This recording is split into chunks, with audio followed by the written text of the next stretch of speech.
Do you remember one of our tales recently that said, that referred to a city that surprisingly and unexpectedly proclaimed, and I quote, "Some problems have no solutions." Well, would you care to peer upon it from this kind of angle regarding still our little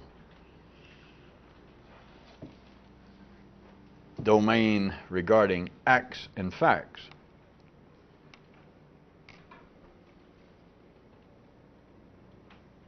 First, some ABCs. How about A?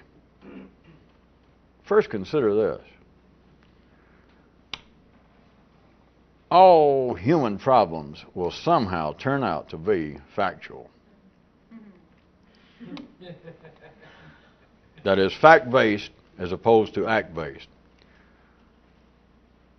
As always, I can point out also that I guess ordinary people would say, well, that's either wrong or it's so subtle it might as well be wrong. And to them I say, huh?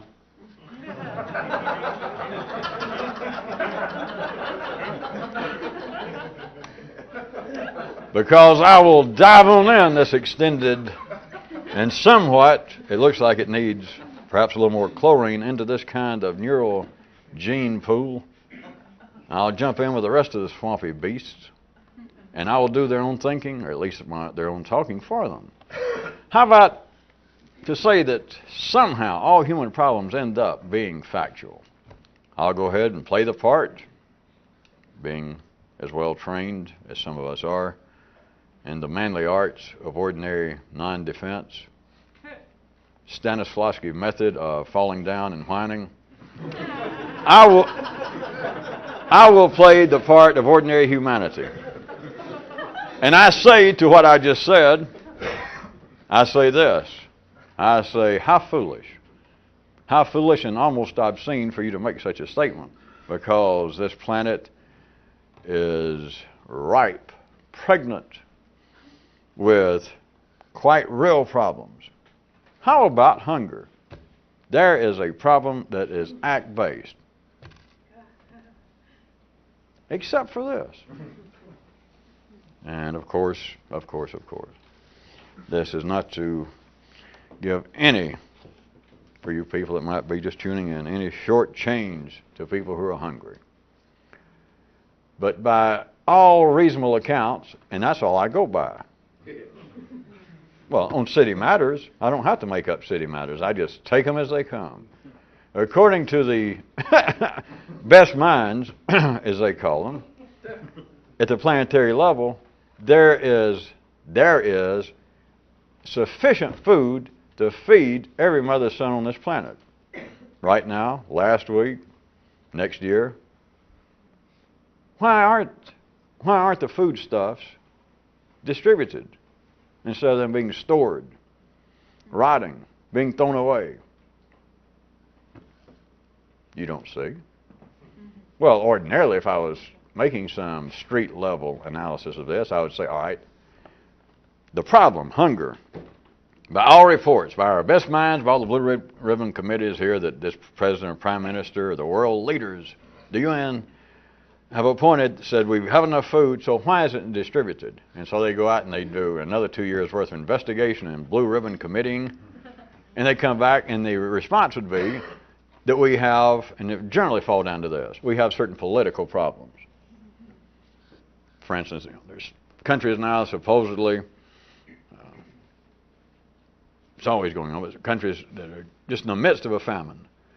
And many nations sending them food, and then they say, well, somebody goes over there and they say, well, the food just sitting there rotting, or the food is even worse, is being taken by the dictator, by the president, and he's sending it back to Europe on the black market and selling it, and they're not getting it. It's that kind of thing that say there's a political, or at the very least, logistical problems. If there was, and I'm not inferring that there's a worldwide conspiracy, but it would be somewhere between, from ordinary descriptions, it would be somewhere between political / logistical problems. That yes, we've got enough food, but we've got too much of it in the heartland of America. We've got too much of it We got too much corn over here, we've got too much soybeans over here, we've got too much over here, and we simply, I don't know why, because technically or literally we should be able to take all this food and smooth it out and get the food to the hungry. We got too many people over here that's overweight anyway and they're eating too much. Why can't we? Now, you ordinary intelligence, I go back to what I said. That all, we'll say human problems, civilized, real human problems, they will all somehow boil down to being a factual problem. That is fact-based, which is another way to say human-based. And I could do it with all of the great primary areas, but hunger, I just picked out one that should get people's attention because it is quite real and there's nothing funny. There's nothing debatable about people being hungry. But as to why some group is not fed over here, why they can't take all this food and ship it over this other place and they got surplus food over here at point A over to point B, or they get it over there. And then the people running point B, they end up selling it all. Or they end up that they don't like half the people starving, they start trying to use the food as political weapon. Sure, I don't have to do anymore.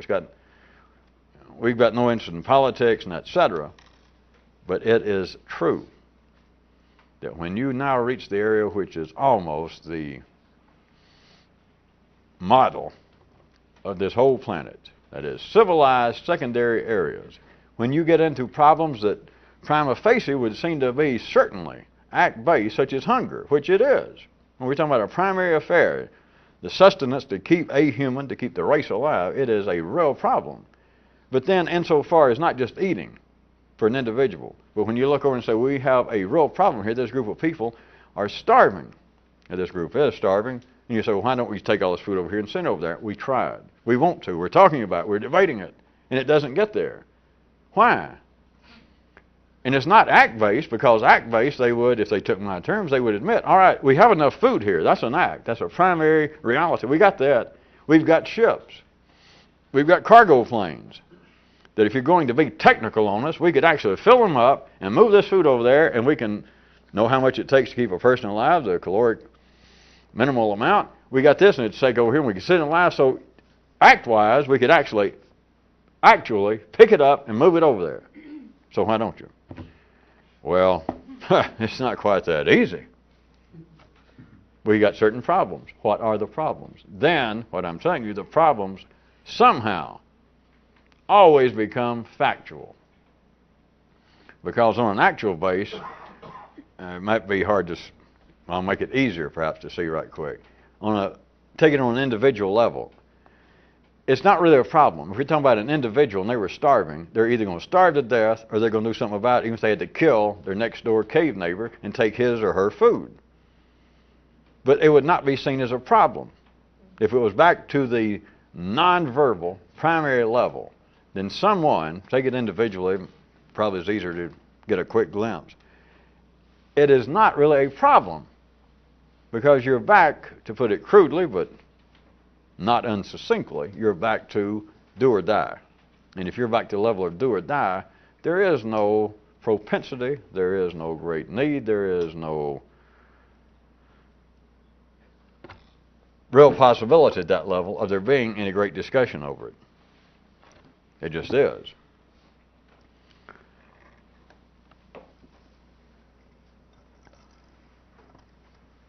How about a number B?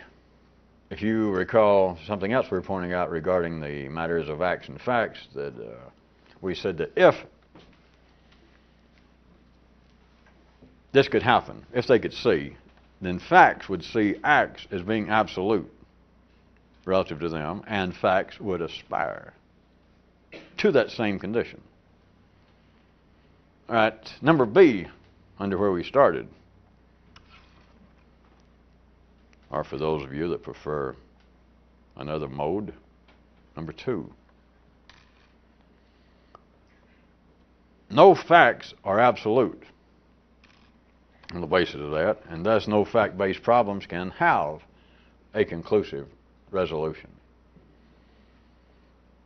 This is an expansion and getting close to another edge of the A part.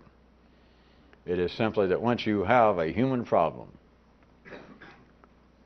once it is expressed, and if it's expressed, it is already in some way a human problem. It is already a secondary problem, and notwithstanding the fact that it is primarily based, because there are no such things as secondary problems, there are no such things as secondary affairs, unless they're primary based. In the same way, there are no facts unless they arose from some act somewhere.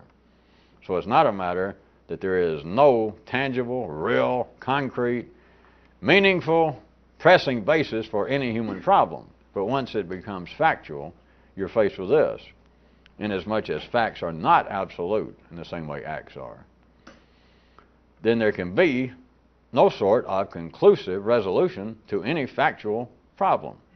There simply cannot.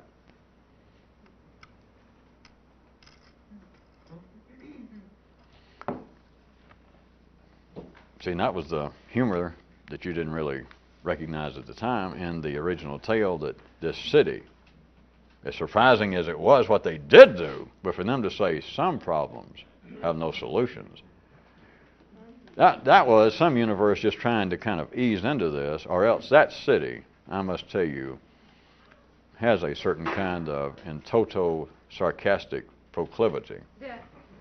Because it's not simply that some problems have no solution. If they're human problems, taken to that extent, they have no solution. Not some, all. But on the basis that, insofar as you can begin to see that fact-based problems can never be absolute, in the same way that facts can never be absolute, then if there was such a thing as just some isolated fact-based problem, remember, whatever it is not absolute. And so if there is a solution to it, the solution cannot be absolute. It cannot be conclusive. You'd be dealing with some form of, it wouldn't be all that strange. It would be a kind of factual mathematics as opposed to actual mathematics. And that would be that on the factual level, you understand now the way remember how we're using it, not the way some ordinary people say, well, mathematics are facts. Take them as acts. Then on that basis, the facts, relatively speaking, we're talking about now, would express themselves such as this, that 2 and 2 might be 4. And that's not just being funny. That would be a solution to a factual, that is, to a fact-based problem. That if you might have said, what is 2 and 2? The solution to that problem would be maybe 4. Or it could be maybe 7.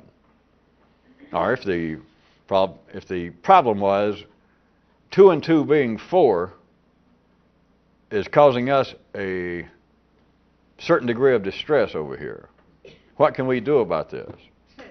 Then the answer would be something, I'm just making it one of many, many, many, many possible answers. The solution could be, well, you could change 4 to 5, or 6, or 19.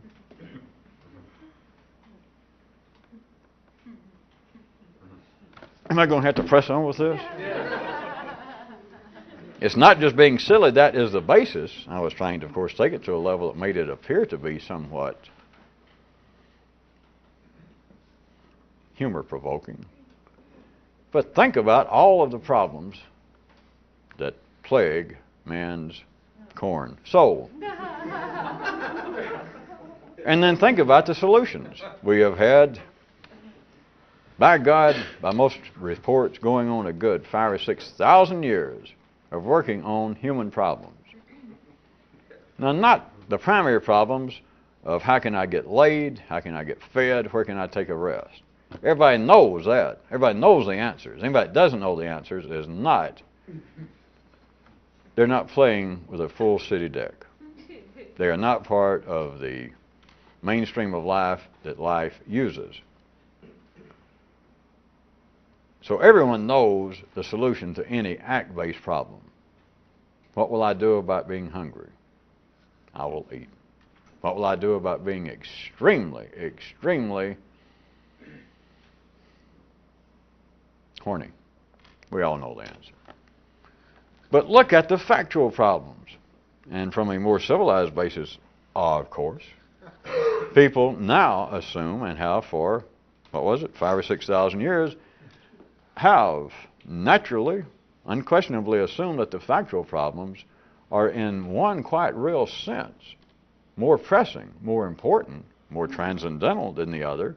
Certainly we must eat, stay alive, and certainly we must do you know what to keep the race going.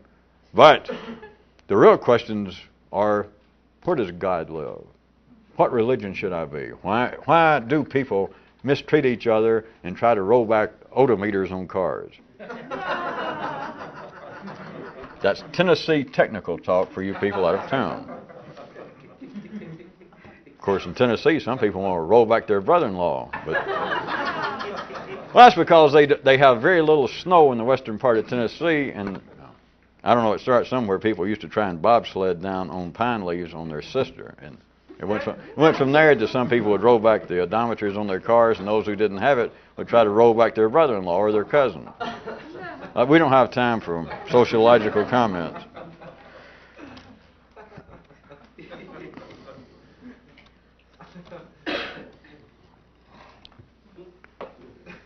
All of the problems that would appear to be serious, those that appear just by every civilized man's feel and definition of what problems are much more than where can I get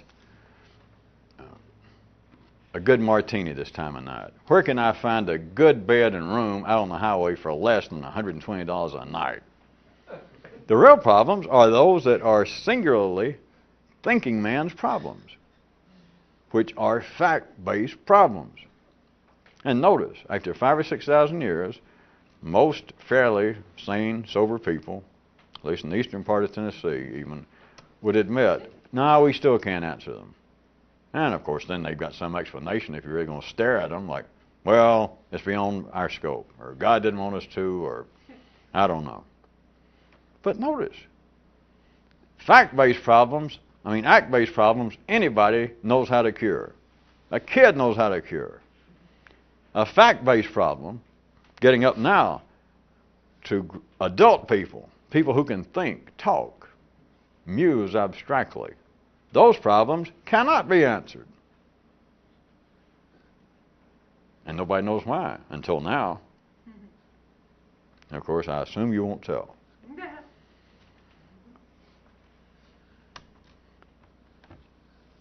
Since no facts are absolute, then no fact-based problem can have a conclusive resolution.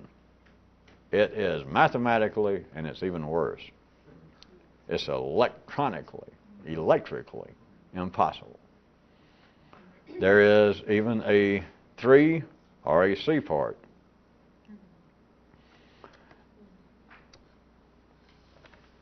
Ordinary, regularly salaried employees of life cannot be made privy to any of this info, or production and efficiency would severely suffer.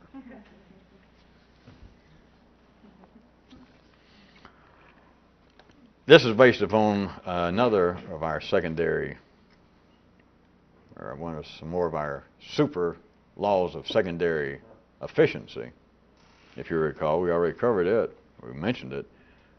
That law states that conflicts over uncertain facts and goals produce an optimum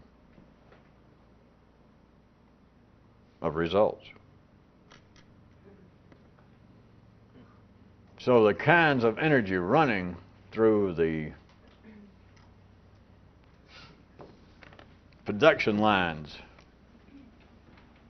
in mortal life, the kind of energy now cannot be at all separated from fact-based friction kinds of stimuli and drives, factual problems. Keeps the assembly line running. It could not run at the civilized level without it, without people not just, if you want to picture a factory, not them just doing the physical, whatever it is they do. We have to, of course, get metaphorical that your job is to stick a little thing in here, and the next person's job is to bend it a little, and the next guy's is to look at it and make sure it's all right. So let's say that this is factual. This would not be the proper production. It would not be the right efficiency made of the labor of the people if they were not talking while this was going on. That is, dealing in facts, not these acts. The acts would keep, at one level, if you want to look at it right quick, primarily would keep man, not necessarily man the thinker anymore, but what would be the biological below man the thinker? At any rate, homo something or other. Technical. I know it's technical, but go look it up. It would keep man the non-thinker if they were just stick it in here, bend it, and they got to look at it or wipe it off. That'd be the production line that would keep man going. And would keep most of us at least probably to the level of orangutans and chimpanzees. But for it to drive the secondary world, the people there at the assembly line not only have to do their actual acts, they must do their factual acts. Such as, hey, you're doing your job too slow, or hey, why don't you ever bathe? Where did he come from? They must talk. The efficiency is in part driven by the unabsolute nature of facts. Because back to the metaphor, the foreman, the unknown employer, even the person, if they were so jogged that their job is to stick this pen in the little thing when it goes by. That you know whether you do it or not. If that's your job, it is not open to some kind of congressional investigation. If there's a little hole in this thing that goes by and you got this one little pen and you stick it in there, it's your job in life. Almost anybody. I mean, an attorney, a chiropractor, a person with good eyesight can just walk by and say, yeah, you're doing your job or you're not doing your job. It can be absolutely determined. But it cannot be absolutely determined. You doing your job there at that basis, and the next person that comes by and this other person says, you're not doing that right. Now, just for the sake of, for instance, we already established, let's say that the person is doing it right. The guy staying here and this next person, it comes by, and this has been going on who knows how long. It doesn't matter, a week, a month, 2 years, 20 years. And this other person next to you, next to this person, says, you're not doing that right. Look at the possibilities after that. Now, the guy's still staying over here and either doing it right or not doing it right. Let's say he's doing it right because he's still alive. His liver's still functioning. His tongue will still wag. So this guy, he's still doing it, even while he's talking. He's doing that which is minimally efficient, at least at the actual level, to keep him alive and to keep his job secure, which is the same thing as staying alive. So he's still doing it, and this person next to him says, you're not doing that right. Do I have to start making it up? So let's say he's still doing it. They're both doing the job. This guy can go, I just start making it up. He can go, well, we can start with something pretty intelligent like, what? Or you can do things like, who put you in charge? Or you can say, how long have you been staying there? About 20 years next to me? How come you never said anything before? Are you nuts? No. You can say, well, you don't have to holler at me. I'm just trying to help. Who put you, since when are you the manager? Did I say I need your help? Well, look, no need to get excited. Well, what do you mean no need to get excited? You don't have to say that. I'm doing my job. Nobody has ever complained before. Nobody. And now you say after 20 years you see me, I'm not doing it any differently. Well, hey, are you the kind of person that can't take criticism? Hey, there's a difference between criticism and sanity. But let's assume they're still both doing their job. He's putting it in here, and this next guy's bending it a little. He's still putting, but all this other's going on. But if they were, which they can't be, but there's a purpose in me pointing it out, if they could in some way be made privy to what we're talking about, do you see how efficiency would suffer? And I must admit that even the way I'm putting that is somewhat suspect of being a kind of, at least in-house, non-hostile sarcasm to say efficiency would suffer. Because if that in some way swept the whole plant, it's not the efficiency would suffer, we would all be back to the level of attorneys and chiropractors and baboons and cab drivers and college professors and artists and you go ahead.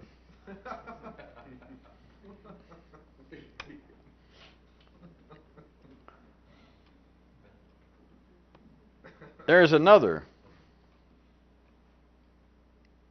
to draw some of this intellectually sprinkled intellectual alum or a lasso. I'm not sure. Which is it that company preparation makes? Is it lassos? That's it.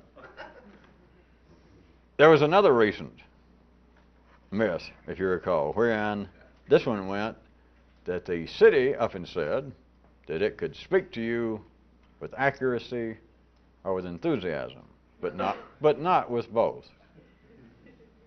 And the tag of it was, for that you must go elsewhere.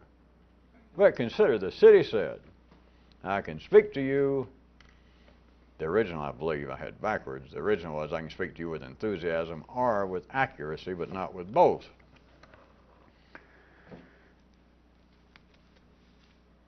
Relatively speaking, still not completely leaving the great domain of acts and facts. Relatively speaking, as if you had a choice, if you're dealing with two things, while standing here, God help us, on a 3D world.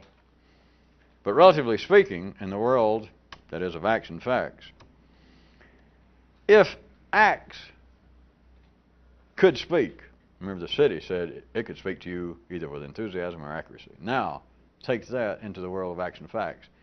If acts could speak, they would be accurate. If facts would be enthusiastic.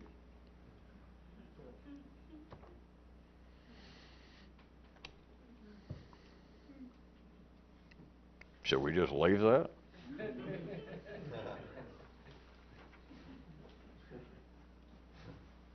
Or could I at least just say,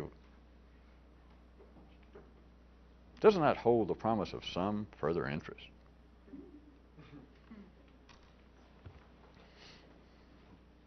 Rather than hit it directly, how about, let's call it a side note. From any sort of solid three-dimensional position in your three-dimensional view, how about this? There would appear to be only a limited number of primary acts. You could almost narrow it down to screwing, eating, sleeping.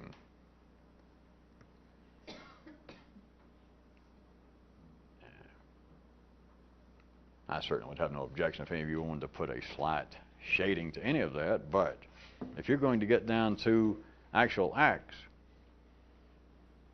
I must strongly suggest to you that there are a limited number. And 3 may not be an understatement. But just for the sake, let's just go ahead let's just say there are 3. Or there could be 5. But let's say there are 3. There is no such limitation with facts. In that same relative, and which is not a cop-out as you know, but in that same relative, in a sense we're comparing it to what I am strongly suggesting is a finite number of acts. I don't mean just acts that are worthwhile. I'm not just saying primary acts on the basis that sex and nourishment and staying sheltered enough from the elements to keep yourself alive. I'm not saying that that's just the ones that man have worked out. I am suggesting to you that that's it. There is not some theoretical view that, well, there are only a few number of acts. There are a finite number of acts. But from them flow, if you recall, facts follow acts. Acts do not, in a civilized, in a secondary sense, they do not even exist until they become factualized. They just are. But acts are finite. But now consider, compared to that, facts are relatively infinite. They've got to be, but they are.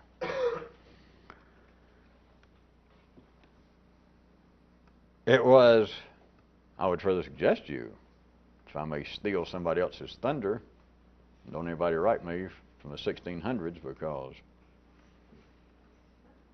it could be the man that Kyroots already referred to, if you recall, that lived in the late 1600s, but did so as a ruse. So if anybody wants to write me from the 1600s accusing me of stealing the line about the guy who said they're stealing my thunder, which is another story, you Shakespearean scholars, although the man was not Shakespeare, that's what made him mad. Never mind all that. To steal somebody else's line, then, how about that? To redo it, I was going to point out that it was, in fact, from one of the secondary top 40 stations that came that ever popular phrase I was about to give a little spin to, if you recall, do a DJ, and the facts keep a-coming. See, because the facts, my friends, are the hits. The facts keep a-coming. There are a finite number of acts, not good or bad, not righteous, not unholy, not acts that you might approve of, that somebody else disapproves of. There are a finite number of acts. Look what that would do to the expansion of life.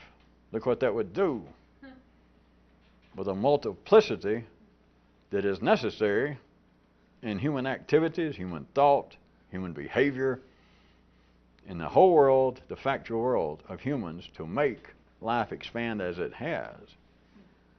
If there was a finite number of facts, we'd be done for. We wouldn't be here. So in variety, in number, facts are infinite.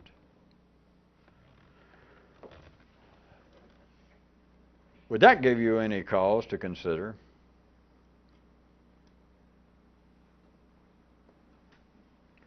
perhaps back up a little bit and look sideways at the fact that acts can appear to be absolute to facts, and that facts are, in a sense, representative of the march of civilized progress of facts attempting to achieve the state of actuality, scientific theorems trying to become absolute, goddammit, facts. They'll finally explain something. Or even in the world of religion, that some theological idea, some notion, some belief in God, that, son of a bitch, someday we'll get it down and be proven.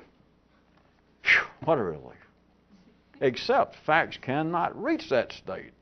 It would be suicidal. They just simply cannot. On that basis, can you see what we're referring to right now of facts being, relatively speaking, infinite in their possibility? But notice, humanity is driven to believe that what we're after, such as in physics today, after all the years going all the way from Aristotle and him being able to figure out the universe while sitting in a closet. Hey, don't laugh. Our forefathers went for that for 1,500 years or so. Aristotle simply pointed out, well, all flowers have 7 legs. 1,500 years everybody went until finally one guy walked outside and said, wait a minute, not only do flowers not have 7 legs, I can even find a flower that has a leg. But notwithstanding that, and do not any Greek philosophers write me. Especially I don't want to receive any more of that nasty mail from the pro-Aristotle Society.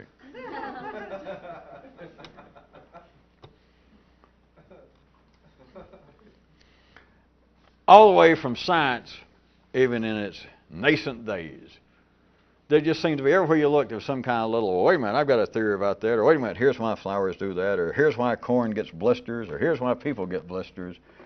They got it down now to what? According to Western thinking, civilized thinking, the universe can be explained in or by 4 forces. And of course, they keep trying to get down to the point that someone will just absolutely forbid us to ever say of course. But of course, they keep trying to get down these 4 down to the big one, the unified, the one, to bring them down. Some of the people now say that 2 of them, they've almost got into 1, so it may be 3. But at least 3 or 4 to get down to 1. And anybody those of a much superior, recognized intellectual position in the city than you and I would say, if I could come up with that one unconditionally, undeniable, explanatory law, I would have it made. Not going to happen. But notice everything about it. You could find a nice hobby to read about. It is not going to happen. If somebody did that, which they're not, but if they did it, they might as well have taken a very sharp dagger to one of the primary arteries of the universe. It cannot be done. Why? Because compared to what I am trying to get you to consider, the growth, not just of the physical universe, but the growth of the universe, the only one that's of any interest to real intelligent people, which is people, is in the factual world. And the factual world can have no finite.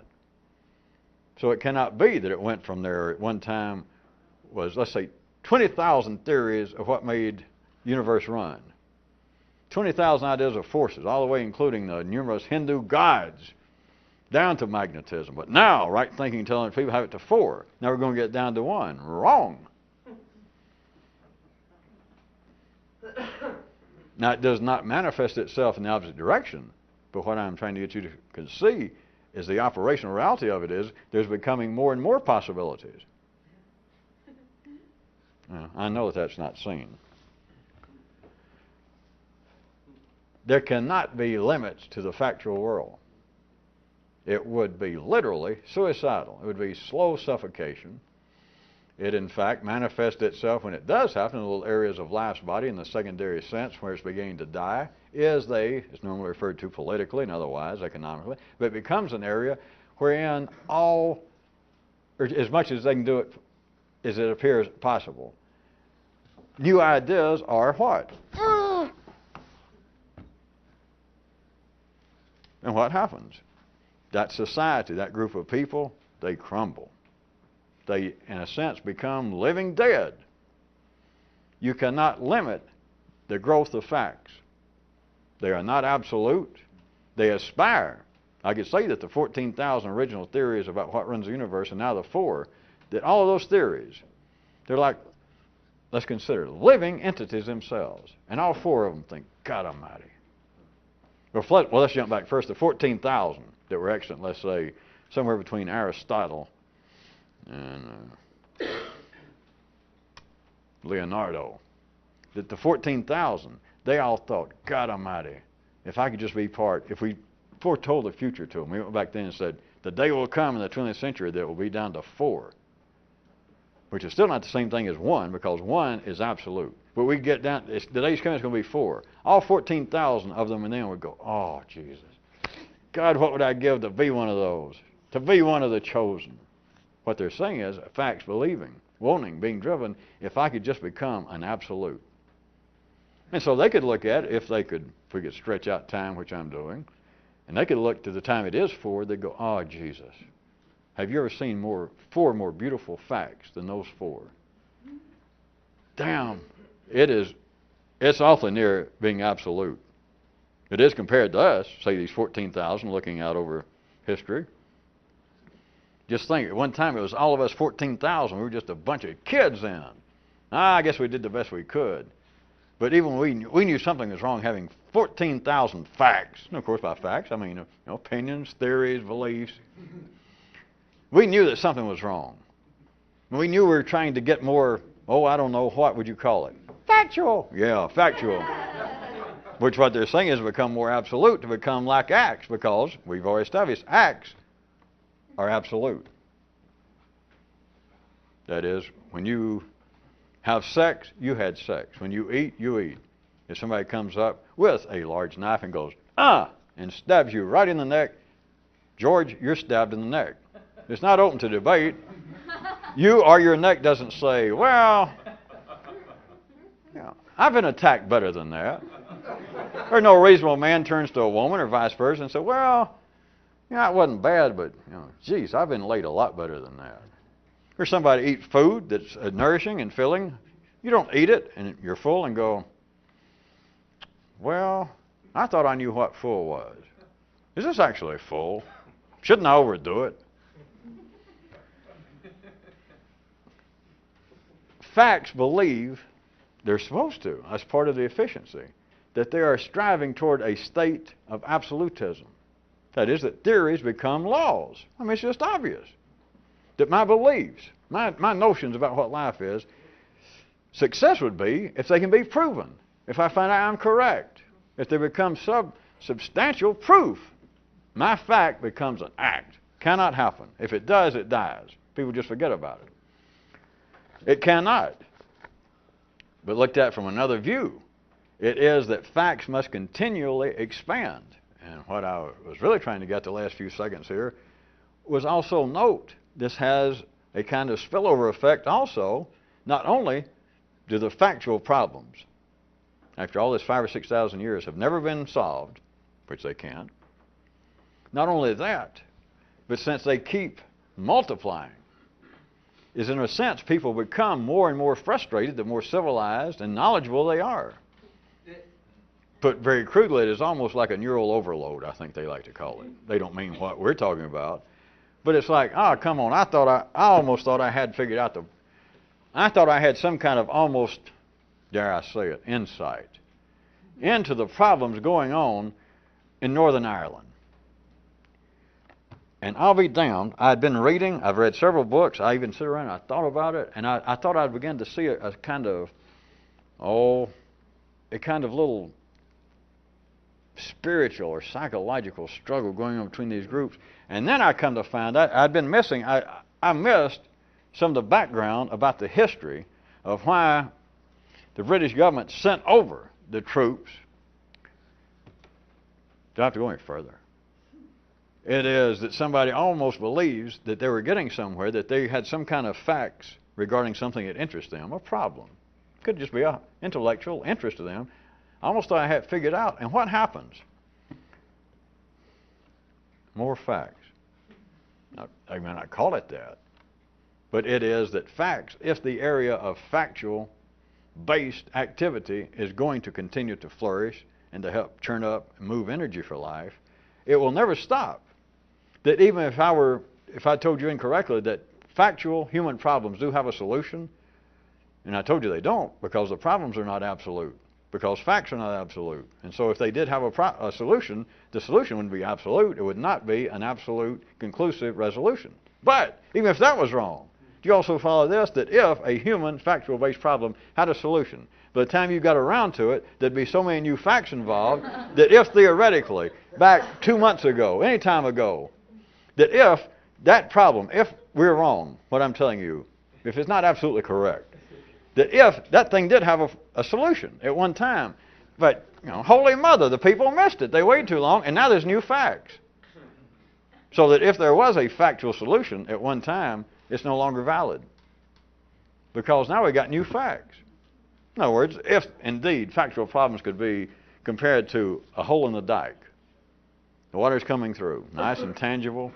If somewhere down the line you got away from it temporally, you got a few days or weeks somewhere away from it, and you said, wait a minute. If somebody had just taken their finger and just stuck it in there, it'd been all right. By the time anybody can think of that, do you know what I'm going to say? Because it's true. By the time anybody could think, wait a minute. All I got to do is stick my finger. By the time they think of that, you do understand there's going to be another hole. There's no doubt. Assuming that dam represents something alive. The water is alive. The people involved are alive. By the time anybody figures out a solution, assuming that would have been, if you look at it, that would have been a solution. An absolute, conclusive resolution to the problem had somebody stuck their finger in it. By the time somebody thinks about it, wait a minute, I'll stick my finger in it. By the time they do that, I simply give you an ironclad guarantee that there'll be two. And by the time anybody thinks, well, wait a minute, why did God give me two hands? Hey, they do this. There are three. And of course, that's a toe. That is the factual world. That is the world that is alive.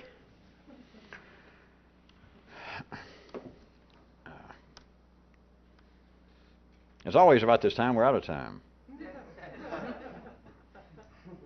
So, one little thing crossed what some people laughingly like to refer to as their mind. Now I might as well throw in now and get it over with. Not totally unrelated, but I wasn't sure how to work it in, so it's always nice at the end to play out, well, we're out of time, and I'll just plug up this hole, if not my finger, with just 90 seconds or something that just, so here it goes. Are you ready? Think about this. Oh, I didn't tell you. Oh. You cannot get famous on the basis of acts alone. In case any of you think you still get confused over this. If you were the first man to climb Mount Everest, or a tall female basketball player, if you were the first person to walk the burning desert from end to end, the act will not make you famous. You cannot get famous for an act. It's just a good one to shock anybody or to try to jog you if you have to still try and see, because on the surface, that's insane. Because it is the act. It is the act of the first man who hoofed it up Mount Everest. The first person who went all the way, the length of the Amazon, underwater holding their nose. You would say, well, what would be a better example? What would be a better example on myself of us finally just going too far? Because to get famous, it has to be an act. Tut, tut. You can't get famous just for an act. You got to have the facts to tell about it. But here's a great place that, yeah, well, there wouldn't be an act to tell about if you hadn't done it. Yeah. But don't stop there. You got to go the other way. You're right. Because if you're the first man to climb Everest and there was no facts about it, let's just say you did and came back and never mentioned it. Would we assume that you're ordinary if you then went home and just waited to become famous? That does have, no it doesn't. It doesn't have any pertinence to you individually thinking. It doesn't have any, none.